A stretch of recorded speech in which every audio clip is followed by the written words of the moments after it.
Hello and welcome to Azariah's Studio. My name is Sarah. I am the artist and designer behind Azariah's Studio. I'm going to show you how I carry yarn, the blue in this case, up the back of the rounds when I am knitting. So you want to carry your yarn when you have changed color, like I've changed from the blue to the red, and I'm going to be changing back to the blue later. I want to carry the blue up so that I have less ends to weave in, and it also saves a little bit of yarn. This happens to be a hat, so it's a tube, and sometimes I drop the colors down in because it's less to fight with here. But if you're doing a shawl or a blanket from the center out, you're not going to be able to do that. All right, so I have come to the end of round 2 of my new color. Slip my stitch marker. I'm going to insert my needle, my receiving needle, into the next stitch. Drop the new color, pick up the old color, and move it over the top of the new color. Pick my new color back up and just keep working. I'm going to work all the way around.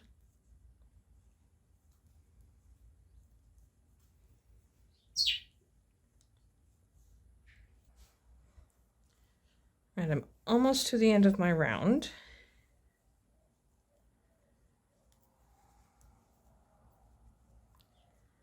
These last stitches here.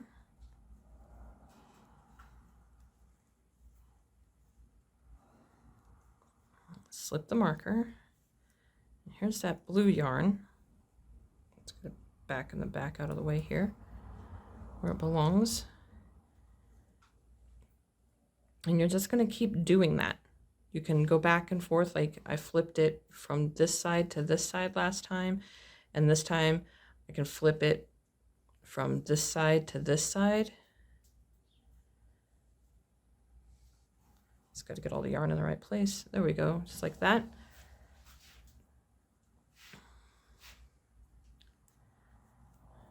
Do a couple more stitches to secure this, and then I'll show you what we've got going on the back. Okay, here's what we've got going on the back. So you can see it's secured there. Okay, don't want to pull this real tight at this point. When you've carried it as far as you want to, and you're going to change back to it, which is why you carry it, is because you're changing back to it, then that's when you're going to pull on things and adjust your tension. Now I'm actually going to undo these, and I'm not going to carry this again right now. With finer yarn, I carry it on every round, but on the thicker yarn, I do it on every other, because it feels like it gets too bulky. Hold on, let me put that back before I undo it.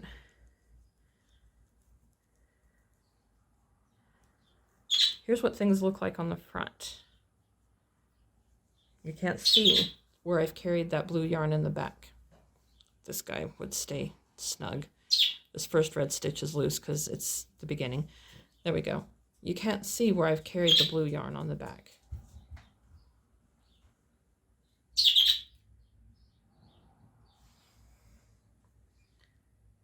This is where, but it's not immediately obvious.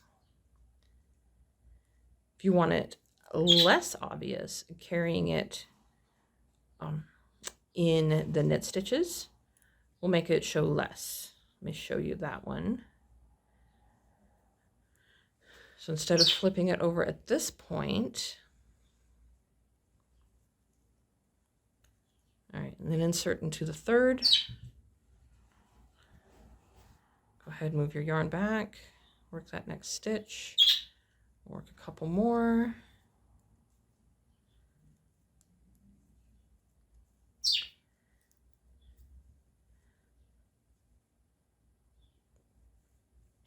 There we go.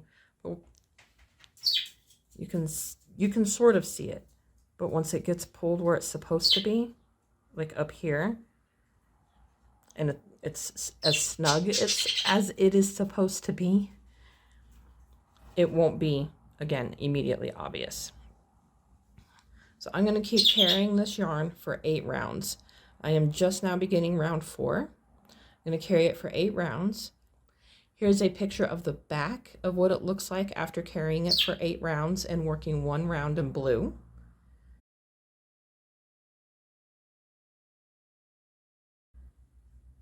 Here is a picture of the front of carrying it for 8 rounds and working 1 round in blue.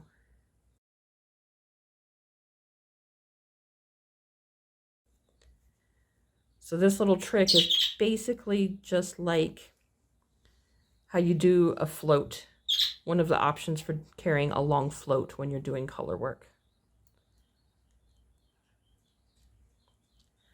That's how you carry yarn while you're knitting. Thank you for watching. If you liked what you saw, be sure to like and subscribe. If you have more questions, you can always email me, Sarah@azariasfiberarts.com, or drop a comment below. Happy making!